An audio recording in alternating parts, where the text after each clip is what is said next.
But Exactly, dude. But yeah, so like the West is honestly, like you said, yeah, there are a couple games that are 1-1. The East is, I think, pretty weak.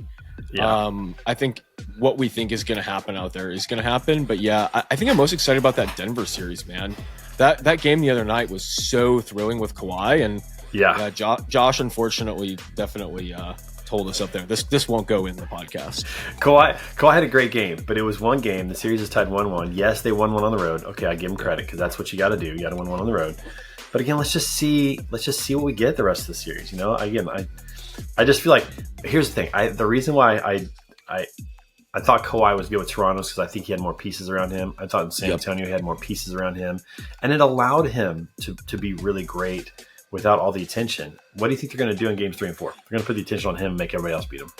Oh, exactly. And what's interesting is like Norm Powell, he was a big piece for them all season, and he's been 5 points and 15 points this year. So he's kind of been ineffective. So they've kind of taken everyone else almost out of play, and they're almost saying, "Hey, Kawhi, go beat us." Yeah. And if he pulls that off in the first round, that's cool. I'll give him his props. 100%. I don't think it's going to happen, but we'll see. Well, let's dive in, everyone. Welcome back to the Think Freight podcast. I'm your host, Thomas Werdine, or Tommy, whatever you want to call me. It's great to finally welcome Trey Griggs to the pod. Welcome, dude. We've been doing a basketball pod for forever. It's finally welcome to have you on the pod. I know. I feel like I've made it here. I'm finally on the show, and it's big. And of course, we color coded today, almost like like it was intentional. But I got to say, this was accidental. But we look great. We look great together, completely unplanned. Even though we are in a basketball group chat, this was completely unplanned. It's fun. I wanted to dive into a lot of BCS, and we're still going to. But I wanted, you've never been on, so why don't you give the audience maybe a really quick background? What's your quick story in freight and what you're doing these days, and then we'll dive into Broker Carrier Summit.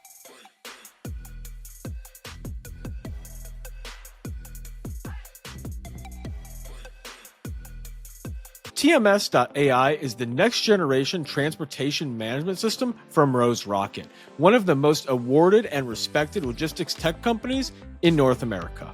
Unlike legacy TMS software, TMS.ai is AI native from day one. It's built to help enterprise logistics companies scale without hiring, streamline operations, and automate complex processes from dispatch to invoicing to pricing strategy. With a modular design, TMS.ai lets you build what you need now and add more when the market rebounds. No overcommitment, no bloated contracts, just speed, flexibility, and real ROI. Check out RoseRocket.com or TMS.ai to get started. Yeah, I've been in the industry about 14 years now. Started at DAT and have sold technology primarily for the majority of my career to freight brokers and truckload carriers. 3 plus years ago, started my own company, Beta Consulting Group, to help companies grow in their marketing and their sales efforts to really to create a sales engine, which I enjoy doing that with mainly technology clients, some freight brokers, but mainly technology clients. And I'm also currently the director of sales and marketing operations for the Broker Carrier Summit. So one of my favorite events to put on. I love doing events and getting people together for sure. And this is one of those that I feel like serves an incredible value and purpose in the industry of bringing freight brokers and truckload carriers together to kind of remind us that we're on the same team. And that's why we're wearing jerseys this year, is because the theme is team. We're on the same team. We need each other. A freight broker without carriers has no business. And most truckload carriers, especially the small ones, without freight brokers, they don't have business either. They can't get a seat at the table with the shippers. So they really do need each other. Along with our vendors that are supporting it and being a part of it, they need those as well. So it's been fun to put that together. I love community-based businesses, love sports, love golf, love basketball, and that's about it. No, that's awesome. And you briefly touched on kind of the core of the mission behind the event and kind of who it's really built for. When I was in brokerage, I knew I couldn't service my shipper clients without my carrier clients, and I treated them that way. I didn't treat them as they were, hey, I don't need you. No, I definitely needed them. I couldn't go service them, my shippers, without them. So I was always trying to go above and beyond for my carriers, and I feel like since I've moved to technology and then moving into my own business the last few years, it kind of feels like the whole industry's gotten away from that, like, we need our carriers, and it's kind of just become like a one and done Tinder like situation where it's just like, hey, we're swiping right and for a one night quick transaction, and that's it. So how can we get away from these one and dones, and how is Broker Carrier Summit kind of helping facilitate kind of those relationships behind the screen? We know what's interesting is I think technology, for all the good things that it brings us, it actually brings us isolation. Yeah. It welcomes fraud into the industry, because if you're picking up a load from a load board, either as a carrier or as a broker finding a carrier, you really don't know the person on the other end that well. You're trusting maybe in some tools to help you kind of make those decisions of, is this broker going to pay me on time? Or is this carrier going to deliver? Does this carrier actually have trucks? Are they legitimate? So technology has been a blessing in many ways, but it's also, I think, been a curse in many ways. And so what we're doing is taking it back to some of the more original forms. And that is, let's get together in a room. Let's talk about families. Let's talk about business. Let's talk about what lanes we want to run and see where we can work together. And we try to be very intentional about that based on mode. Because again, if you're a flatbed carrier, for example, it doesn't do you a whole lot of good to talk to a broker who only has van freight. That's not really helpful. So we got to find the partners that can actually help us out. We're very intentional about doing that. And we think that this is a better way of doing business. We've had carriers who have, come back to the summit multiple times. And I remember in Fort Worth, I asked one of them specifically, why'd you come back? And his answer was, my business has become more profitable and more stable, almost exclusively from the brokers that I met at the summit. So I want to come back and meet more of those. And so when you have a broker, especially as a truckload carrier, if you have a broker who can keep you busy and take care of you and treat you well and really treat you like you're part of the team, then that helps your business out. It takes a lot of the stress away and the anxiety and trying to negotiate loads on the load board. And the same thing is true for a broker. I mean, if you find carriers that are going to take care of your freight, it gives you more confidence to go to your customer and ask for more, or go try to find some more freight on maybe some specific lanes that carrier wants. And so we're just taking it back to, I think, more the relationship aspect of the business and trying to curate that first. And it's going to take a while because we got to reach a lot of people and get more people involved. But we're growing by about 100 to 150 attendees every summit. And we don't know kind of what the max is, but we just know that there's a lot of carriers out there. There's a lot of brokers out there. There's a lot of freight out there. And so the more that we can get into the community of brokers and carriers actually working together and knowing each other, the better we think that it's going to be for everybody in the industry, especially as we think about potentially entering a tough time here. We don't know what's going to happen the next 6 to 12 months. We don't know how tariffs are going to impact the economy. We don't know if the economy is going to bounce back, how ordering is going to happen, the ports, all those things are kind of up in the air right now. And I always think of it like this. If we're on a team, Tommy, like a basketball team, let's use that analogy, and we get down by 20 points, like becoming divided and blaming each other isn't going to help us get back in the game. We have to unite. Exactly. We have to come together and figure out how to scrape and claw and fight back to get back into the game. And that's where I feel like we're headed into, is when we go into these tough times, we need to be together. We really need to be a team. And so that's what we're working to facilitate. We've also just started the BCS Freight Network, which is a membership that is year long to have access not only to content, but also to members within the BCS portal. So the summits are great, but how can we keep it going throughout the whole year? We're starting to develop that as well. We're doing 12 road trips this year, so 12 cities in 12 months. And so we're trying to go places maybe that the summit won't be, to reach the carriers and brokers in those communities and get them involved in what we're doing. So it's just it's just kind of a slow build to get there, but that's where we're headed. No, I love that. And I love the basketball analogy, right? Because, like you said, if you go down 20 and you start to isolate your stuff, you play isolation basketball, it's going to be really tough to win the game. But if you go out there and really play team basketball, you find and swing the basketball around the court, there's a lot of movement and cutting, and in that the transportation, there's networking and things like that. You can really find those, those plays, those winning plays, to set you apart and to get you back into the ball game.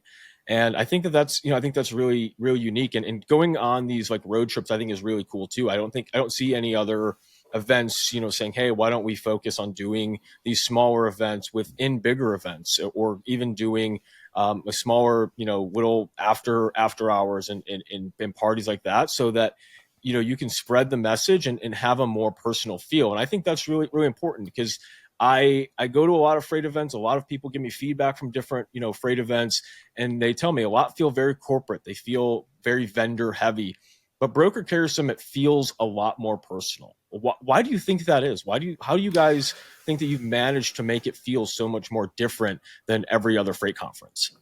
That's a great question. I have to tell on ourselves a little bit, and I think that's part of the reason is we're not the most organized people. Dan and I are more vision and kind of strategy kind of guys, very creative and ideas and those types of things. And Yeah. but the organization side of it is not our strength, and I think that actually plays to our advantage, because when you go to these events, yes, we have main stage programming, yes, we have great speakers who are there that we're inviting in and taking the stage, but we're really limiting that time. We don't have a lot of main stage activity.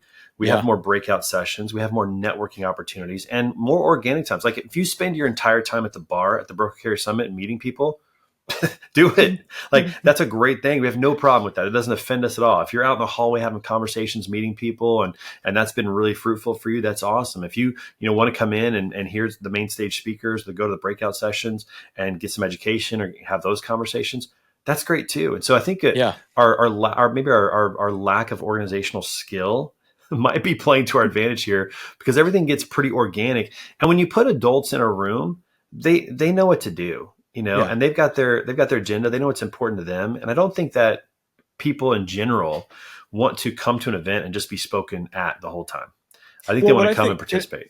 And I want to touch on that, Trey, because I think that even to that point, a lot of events have sessions and things like that, but you guys make them so interactive, right? Like I remember being in Fort Worth and I felt like I was going to be talked at the entire time, but really it's more, a session is more conversational. It's really interacting with everyone sitting in the audience, including the speaker. And I thought that was so, like, I remember standing up and introducing myself in multiple sessions. And, after that, a lot of people just know your name and what you look like. And if, myself, I like to wear fun Hawaiian shirts and things like that. And I've got long hair that's put up right now, but everyone remembers what I look like. So it's like people after the event will come up and talk to me, and it's a soft intro in these sessions. So I think that's very, very unique to the Broker Carrier Summit. Well, one thing that I think we figured this out in Tampa, and again, kind of by accident. Kevin Hill and I were doing a session where we had some data and some information to share with the crowd, but we really just wanted to have a conversation. And so we started asking questions of the crowd. And then before long, it turned into this massive conversation between all parties. And it was really intriguing. It was very interesting. And what we came away from is that the Broker Carrier Summit was going to be less about presentation and more about conversation. So when we have our breakout sessions, we tell the speakers, hey, prepare to speak the whole time if you have to, but don't do that. Like, get the crowd involved, ask questions, take polls, ask them to share their experiences, what they need help with, because everybody, knows their story and they know what they need. They just need the space to be able to ask those questions and to share those thoughts.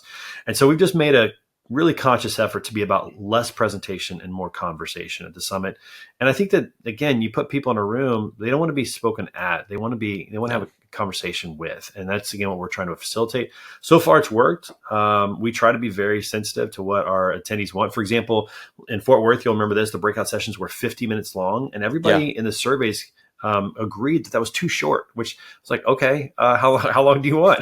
So this time around, we're doing 90-minute breaking sessions, which sounds ridiculously long. But these conversations, they tend to just keep going. They chase a few rabbit holes, which is okay. I think those are good conversations to have. And if they do end early, then it's just more time for networking. So we feel like this is a win. We're going to see how it plays out in Indianapolis, but we're really excited about that and looking forward to it. I want to touch on this a little bit because I think it's interesting. What's new for Indianapolis? Because I know that obviously you just touched on a little bit, 90 minute for some of these, but what is the kind of new? I noticed, longer format this year, 5-day format. What else is new, and what else are you particularly excited about? Yeah. The 5-day format is interesting. It's really kind of 4 days. And if you don't play golf, it's down to 3. But we wanted to really kind of capture this idea of, hey, it's Summit Week, everybody. Like, it's time. It's Summit Week. And so we got a couple of changes. One of the feedbacks that we received was that, or several of the feedbacks that we received was that having the golf tournament on the same time as the learning labs was a conflict we don't want to have to choose. So we said, you know what? Not everybody plays golf. That's totally fine. Let's just move the golf tournament up to Monday afternoon, start in the afternoon instead of the morning. So people could potentially come in Monday morning, maybe come in Sunday night. But the golf tournament now is on Monday, and that's it. There's nothing else happening on Monday. So that's new this year. And it's going to be a great tournament at the Sagamore Club. It's a 2-person team event. We have the private club all day, so we get to use the whole facility. We're going to have dinner at night and an awards banquet afterwards, which we've never done that before. So So that's new. That's pretty cool to have that. This is the third edition of the Post and Pray Classic. We usually get about 70 to 100 golfers, somewhere in that range. I think right now we're like 68 registered, and we got a few more that'll pop in here in the next couple of days. So that's new. We have on Tuesday our first ever Women in Logistics happy hour to really kick off the event officially. And so that's really cool. We got our Women in Logistics initiative that Dawn Favier and Rachel Backfish and Jessica Dotson, Melanie Patterson, and so many others have really contributed towards that. Ingrid Brown, so many others. That's going to be at 5:30, just a fun happy hour for an hour, just to kind of get the ball rolling. And then we have our opening reception with speed dating. That's not new, but that's going to happen afterwards. Let's keep moving on to what's new. On Wednesday morning, we have Iron Minds workouts with Michael Lombard, Nick Klingensmith, and myself, 6:30 a.m. Not anything crazy. On Wednesday, we're just doing a 5K walk run. So just get up and come walking with us, or go to jog, or whatever you want to do. Just get the body moving. Plenty of time to go back to your room, clean up, get to breakfast by 8:30. Main session doesn't start until 9 this year. So we moved it back an hour so people could have a little more time in the morning, get caught up on emails, get up and get a workout in, sleep in if you need to, whatever you need to do at these events. So we're not starting until 9 o'clock. So that's new as well. We have the governor of Indiana, Mike Braun, coming to speak at a fireside chat. He owns a trucking company and used to be in the U.S. Senate, and he wrote a lot of legislation for the trucking industry and has a pulse on what's going on. So excited to have him as a part of the event this time. That's new as well. We have late night karaoke, Tommy, for the first time. We got Wednesday night from 10 to midnight. We have late night karaoke. We have a lot of people in this industry, myself included, that love to sing and have a good time. And there's a really great speakeasy in the basement of this downtown historic Union Station. Probably holds about 150, 200 people. There's a stage, there's a bar. We're going to have pizza served and just have people come. It's an open bar. People can come down, buy drinks, whatever they want to do, and just coming down and sing and have a good time. And so that's going to happen on Wednesday night from 10 to midnight. Another Iron Minds workout on Thursday morning, just a stretching workout. We all need to stretch. We're all getting older. Absolutely. We need to stretch. So we're doing a stretching workout on Thursday morning, just something fun again to do that. And then the other thing that's new this year is that we're having an end of summit party. Now, normally we finish like on Friday morning at like 11 o'clock and send people home, but half the people have already left, if not more. People just want to get home on Friday. Right? They don't want to be there. And so instead of having anything on Friday, we have no programming on Friday morning, just breakfast if you want it. You can come grab breakfast on us if you want it on your way out the door. But Thursday night, we're having our loaded and rolling party. And that's going to happen at 5:30, starts at 5:30 and goes to about 9 or 10. It's at the Dallara manufacturing facility. For anybody who knows Indy Motor Racing, they're the company that manufactures all the chassis for the Indianapolis Motor Speedway and the Indy cars. So we're going to get to, we'll have an Indy car that's wrapped with Broker Care Summit logos. We'll have a simulator so you can race around the track.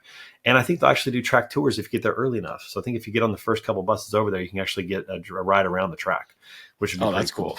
So that's going to be really fun, and that's new as well. And I think that kind of hits all of what's new, but that's really about it.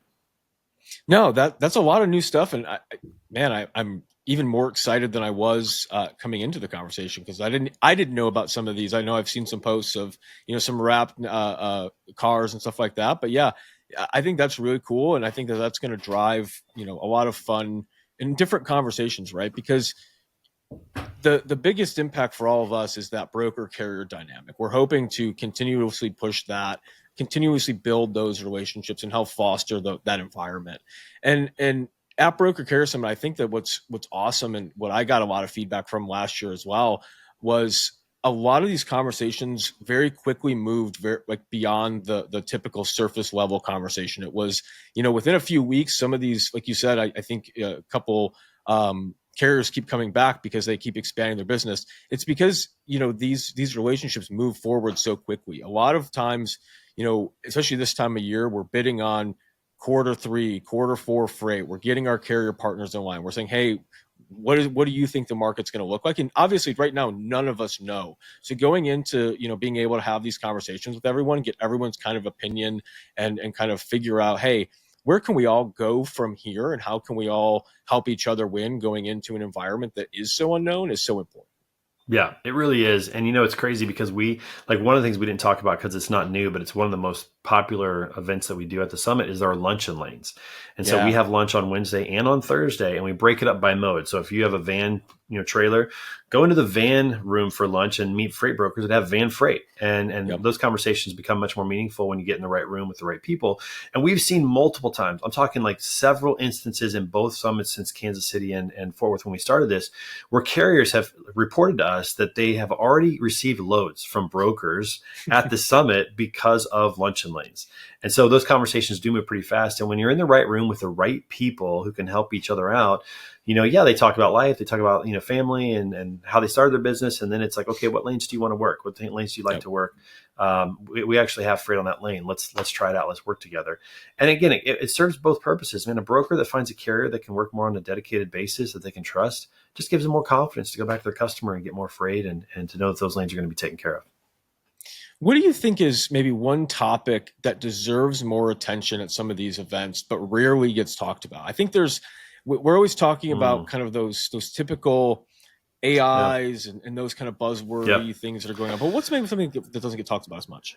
Yeah, that's a great question because you're right. I mean, fraud, and compliance, safety, those things. I think fraud and compliance get hit pretty hard. We have a lot of conversations on AI. That's very true. I think the one that there's two topics I'm going to share, and they both have to do with money.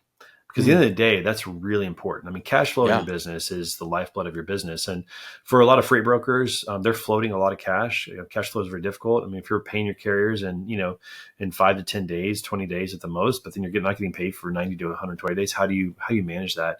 So getting paid faster, making sure that your processes on the back end are taken care of. And there's some really good technology out there that's helping to facilitate that and to speed that up. And that's the conversation we don't really talk about too much, maybe just because it's sensitive, because it's money. But then the other side of it for a carrier is just learning how to really maximize your operating ratio, because for a carrier, it's very cash intensive. I mean, you can't really float a lot of money when you're having to fill up with fuel, or you have to get new tires, or have to get maintenance. Yeah. I mean, those things require cash, and certainly you can put it on a credit card potentially, but now you're making life even more expensive for yourself to do that. Right. So, how do you maximize your operating ratio as a carrier? How do you manage your cash flow as a broker? And I think those are two, if we think about the reasons why we're seeing companies go out of business, whether it be in a good or a bad environment, it almost always has to do with cash flow and running out of money. And so to me, that's one of the most important topics that freight brokers and carriers need to talk about, need to learn about, need to understand the technology and the best processes, the best workflows, kind of best in class. And we do have conversations, both of those at the summit and around those topics. I don't think those get talked about a whole lot. Maybe they do, and I just miss them, but I don't feel like those topics are the hotbed topics of the industry. I feel like fraud and I feel like AI especially are the two right now, at least, that are most popular.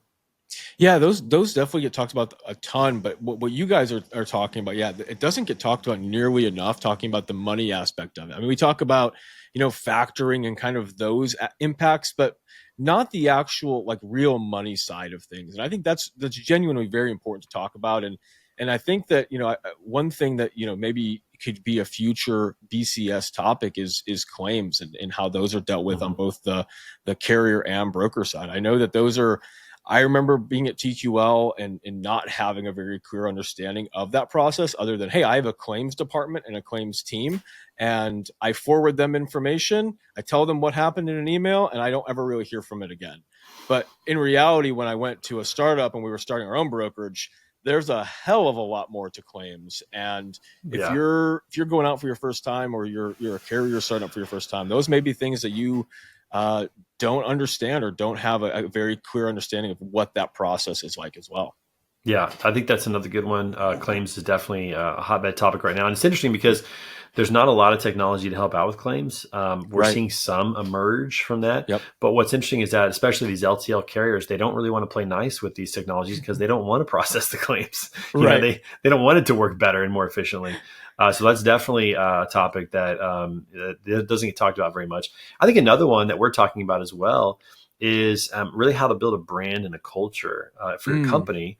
And, a lot of these smaller companies don't think they have a brand, but they do. Everybody has a brand. Every company has a brand. And the question is, are you nurturing that brand and growing it, or are you allowing the market to dictate what that brand is, or to go unnoticed altogether? One of our priorities at the Broker Carrier Summit is to elevate brands, meaning who's that small carrier that nobody knows about? Let's help make them known. If they're doing a great job, they don't have any red marks on their record.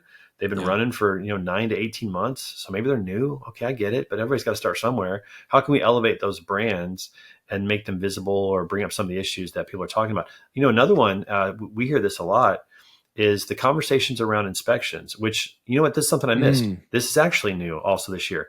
This year, we are offering level 1 DOT inspections, not for carriers who come to the summit, but for brokers who come to the summit to learn about. That's cool. Our friends over at R2X, Ready to Execute, right there in Indianapolis, are about 2 miles from the facility. They have allowed us to use their parking lot. So we'll have trucks in the parking lot. We have an Indiana State trooper, Sergeant Flores, who's going to be coming and doing these inspections and telling brokers what they're all about. Because this is one of those metrics that I think is inaccurately used or inappropriately used. A lot of brokers have a policy that if you don't have any inspections, you can't run for us. But inspections occur when you get pulled over, when you do something wrong. You can't even call a state patrol in a lot of states. You cannot call the state patrol and ask for an inspection. They won't do it, mainly because they don't have the resources or whatever it is. They won't just do one voluntarily, which means if you're a new carrier and you're doing the right things and you're not getting pulled over, you don't have any inspections. And there are brokerages out there who I know many of them because I hear this from carriers who will not give a load to a carrier without an inspection. And it's one of those metrics that's probably not accurately being used or understood. So we're having DOT inspections at the summit for freight brokers to come and understand what that's all about and to really decide, is this the metric that I want to use to determine if a carrier is good or not? There's got to be a better way. So we do have a topic about carrier vetting and figuring out how to use a carrier, and we're going to talk about that. But we also have the DOT inspection, so freight brokers can understand that better. One of the things that we've also noticed about this is that most freight brokers have no idea what it takes to run a truck. And we also know that most trucking companies have no idea what freight brokers go through, being in the middle, managing margin, negotiating rates. Brokers do not set the rates.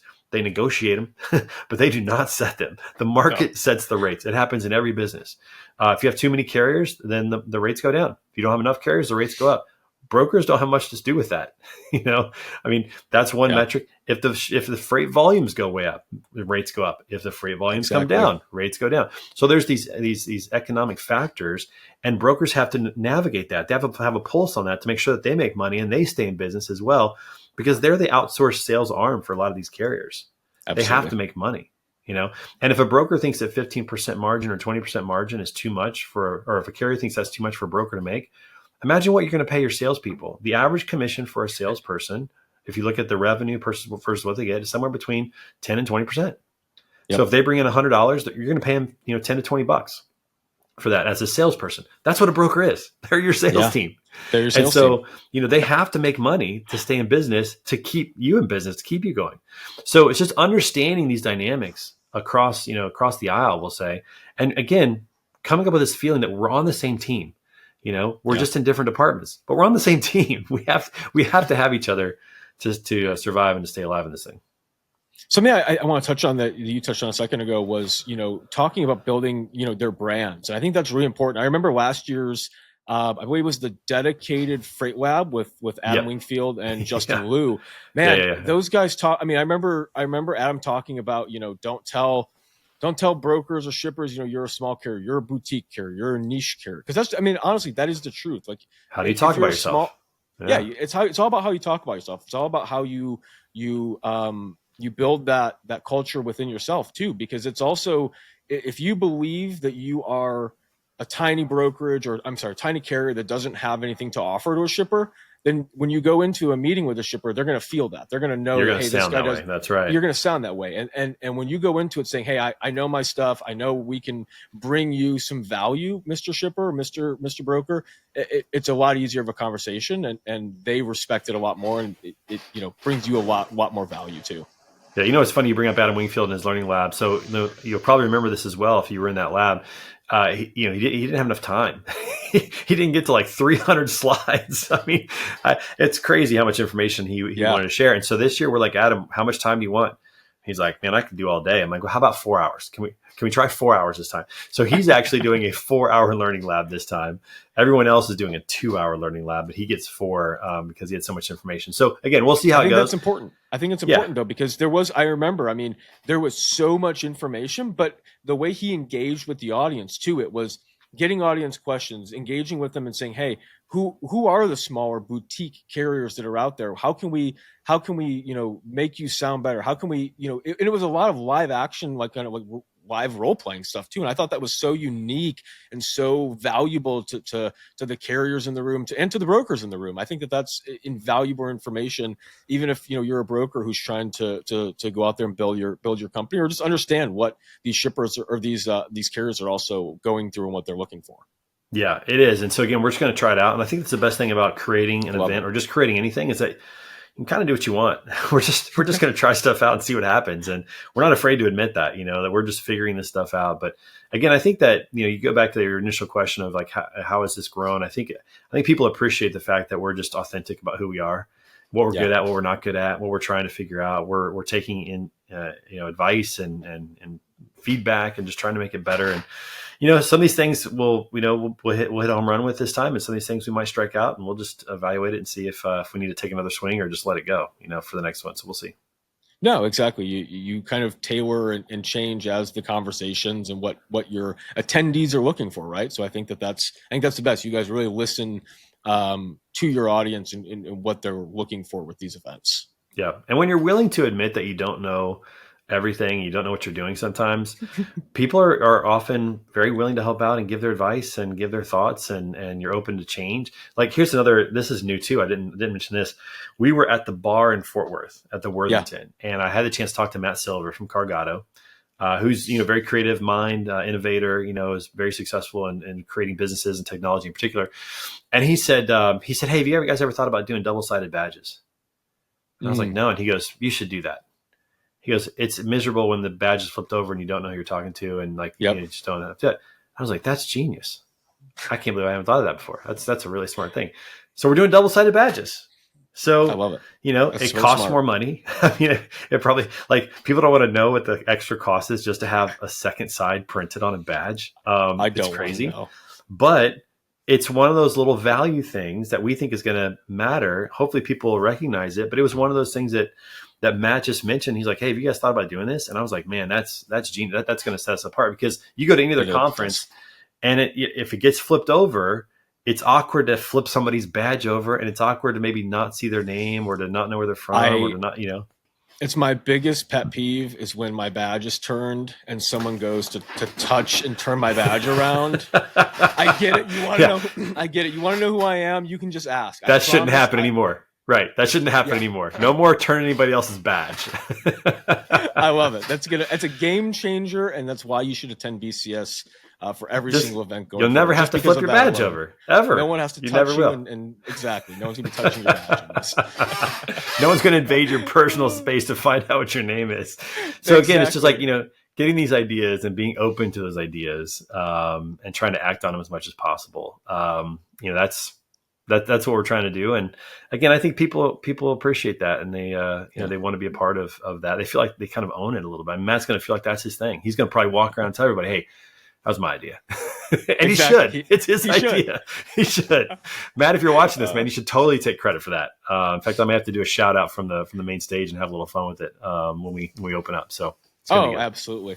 So Trey, for anyone who's maybe on the fence about attending, why should they make the trip to Indy? What's in it for them if they're still on the fence after listening to us talk about it for the last 32 minutes?